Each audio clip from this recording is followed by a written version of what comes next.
happy, right in the midst of his speech. Welcome to Watch Mojo, and today we're counting down our picks for the top 10 things you missed in House of the Dragon, Episode 5. I am the crown, to Criston. Or I will be. For this list, we're looking at the callbacks, foreshadowings, and subtle details in the 5th episode of HBO's Game of Thrones prequel series. Prepare for serious spoilers. Why do you think Criston Cole did what he did? Share your opinion with us in the comments. Number 10. Runestone. This episode finally introduced us to Daemon's wife, Lady Rhea Royce, although her screen time was fleeting. If you thought that castle in the background looked familiar, you're right. It's Runestone, the seat of House Royce, which we saw in Game of Thrones when young Robin Arryn was training, or rather tripping all over himself. Daemon makes short work of Rhea and blames it on an accident.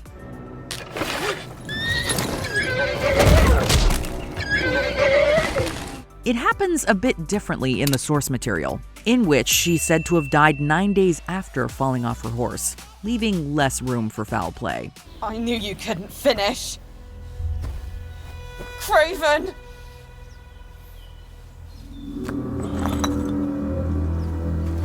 Number 9. Harwin Strong.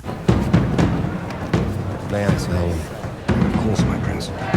The new Hand of the King, Lionel Strong, has 2 sons, Larys, also known as the Clubfoot, and Harwin, nicknamed Breakbones. So far, Harwin has only made brief appearances, including in this episode at the Welcome Feast, where he dances with Rhaenyra and carries her out of harm's way. However, he has an important role in George R.R. Martin's book Fire and Blood. And who might you be running from now? It's the Harwin. Princess. There, Rhaenyra tries to seduce Criston, but he rejects her, so she turns to Harwin. He's one to keep an eye on in the show for a potentially larger role. By the way, if you think Lionel and Harwin look a little too close in age to be father and son, you're right. The actors are only about 10 years apart. Number 8. A parallel conversation. I prefer roast duck to goose. I cannot say why. It's not for a lack of trying. There are those who like goose very well. In the 2nd season of Game of Thrones, Marjorie has a candid conversation with Renly about his sexual orientation and their marriage. There's no need for us to play games. Save your lies for court, you're going to need a lot of them. She encourages him to continue to pursue his desires behind closed doors, but insists that they produce an heir. Your enemies aren't happy about us.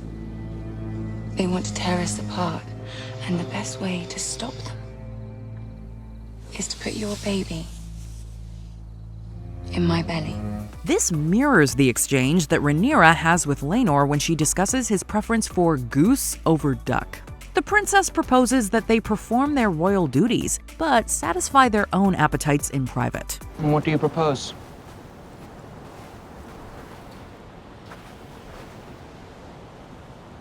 That we perform our duty to our fathers and to the realm. And when it's done, each of us dines as we see fit. Sadly, both these marriages of convenience suffer tragedies early on, with Renly assassinated and Laenor's paramour murdered. Number 7. An honest hand. She swore her innocence, and I believed her. You wanted to believe her, as did her father. It's the hand's job to be honest and tell it like it is, but that often backfires for the hand, as we also saw in Game of Thrones. Otto Hightower maneuvered his young daughter into the position of queen and reported Rhaenyra and Daemon's dalliance to the king. So viewers took satisfaction in his removal from office at Rhaenyra's request, but like it or not, he isn't actually wrong. Listen to me, daughter. The king will die. It may be months or years, but he'll not live to be an old man. And if Rhaenyra succeeds him, war will follow. Do you understand?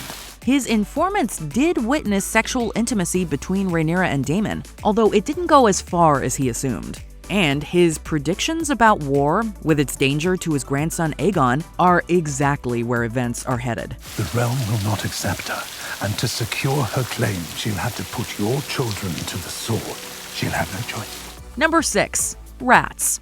We mentioned rats in our video about the show's previous episode, but the closing shot of this episode brings them even more to the forefront. The rodents were previously seen in the dungeons and even the king's bedroom.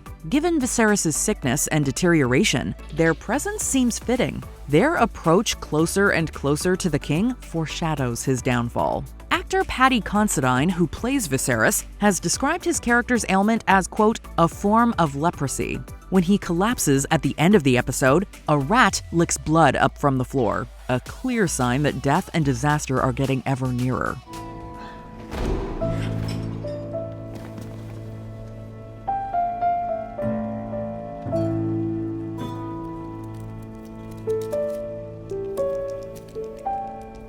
It's also been speculated that this image alludes to characters from Fire and Blood, Blood and Cheese. But we can't get into that without major spoilers. Number 5, a speech interrupted. With House Targaryen and In many ways, Alicent Hightower is the Sansa Stark of House of the Dragon. Both their fathers served as the king's hand, and both Alicent and Sansa were betrothed to royals for political advantage.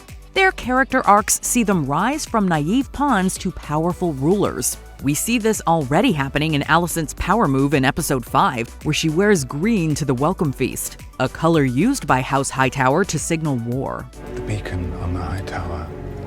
Do you know what color it glows when Old Town calls its banners to war? Green. Just as significant, however, is the exact moment of her arrival, which interrupts Viserys' speech right before he can finish announcing the union of houses Targaryen and Velaryon. It is a foreboding presage of conflict to come. Number 4, Mushroom. Larys Strong tells Queen Alicent that because he's ignored, he's free to observe events at court. When one is never invited to speak, one learns instead to observe. But he isn't the only one observing in the background. Fire and Blood cites the salacious testimony of court fool Mushroom as a source for events during the reign of Viserys I and the civil war that followed. Paddy Considine has said that he requested that Mushroom be present for the wedding as a nod to the book. And it seems likely that we glimpse him during the Welcome Feast, playing a hand drum with the other musicians.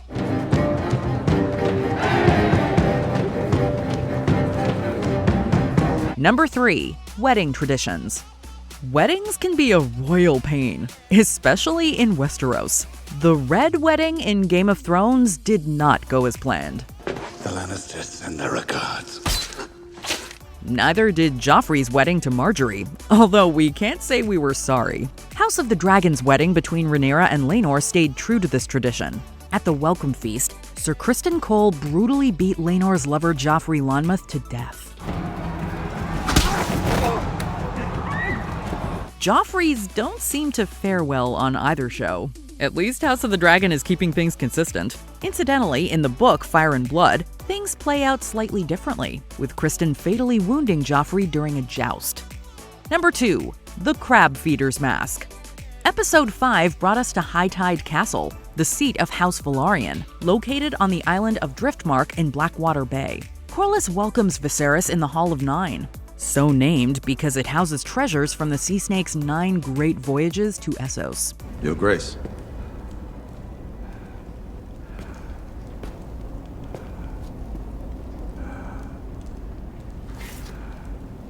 Actor Steve Toussaint, who plays Corlys, has revealed that he asked showrunner Ryan Condal for a detailed dossier on the history of each object.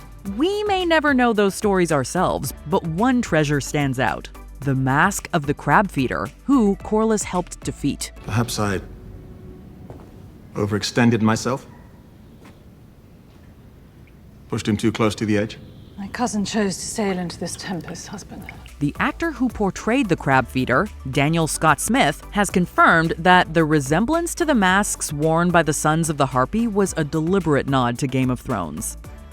Before we continue, be sure to subscribe to our channel and ring the bell to get notified about our latest videos. You have the option to be notified for occasional videos or all of them. If you're on your phone, make sure you go into your settings and switch on notifications. Number 1, a dangerous dance. I was never much of a dancer. It's not much different to combat. I I shall hope for a different outcome. Set almost 200 years before the events of Game of Thrones, House of the Dragon focuses on a turbulent time known as the Dance of the Dragons, a civil war of succession over the Iron Throne. So far, this storm is still on the horizon, but friction between Rhaenyra, Alicent, and Daemon is building. It's fitting, then, that a real dance ushers in the early stages of the conflict.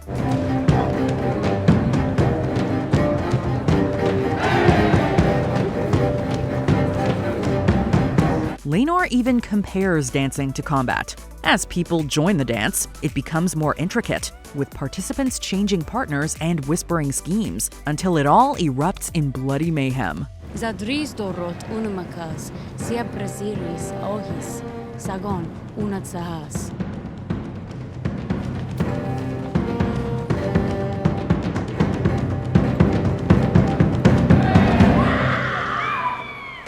It's a taste of what's about to happen in the actual Dance of the Dragons. Did you enjoy this video? Check out these other clips from WatchMojo, and be sure to subscribe and ring the bell to be notified about our latest videos.